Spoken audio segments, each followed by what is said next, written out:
Jusqu'ici plutôt sporadiques, les violences sont montées d'un cran jeudi dans les cortèges de plusieurs villes françaises. Dans les rangs, le slogan, lui, est toujours le même. Non à la réforme des retraites voulue par Emmanuel Macron.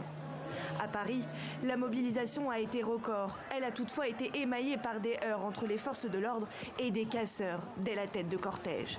Jets de projectiles contre grenades lacrymogènes, plusieurs commerces ont été dégradés, plus d'une centaine d'incendies recensés. La situation est restée tendue une bonne partie de la soirée.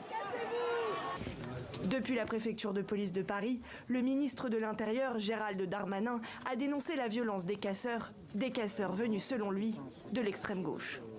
Et je voudrais d'ailleurs ici dénoncer le cynisme et je l'ai déjà évoqué, la bordélisation souhaitée par une partie de l'extrême gauche et par l'ultra-gauche qui a organisé ici un appel à brûler des bâtiments publics, des appels au meurtre contre les policiers et contre les gendarmes. Nous savons désormais, nous avons pu documenter que l'ultra-gauche est derrière une grande partie de manifestations violentes, que je ne veux pas confondre avec les manifestants pacifiques. Cette 9e journée de mobilisation intersyndicale a dessiné une carte de France sous tension. En région, en effet, la mobilisation a été massive, mais tout aussi agitée.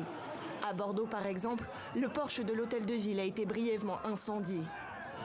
Des pluies de canons à eau et des nuages de lacrymogènes ont noyé le centre de ville de Rennes. Image similaire à Lille, Strasbourg ou encore Nantes.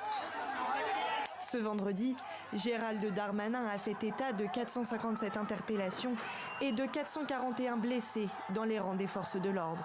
Mais les différents incidents recensés hier ne devraient pas freiner la mobilisation de la rue. L'intersyndicale a appelé à une nouvelle grande journée de grève et de manifestation mardi 28 mars, partout dans le pays.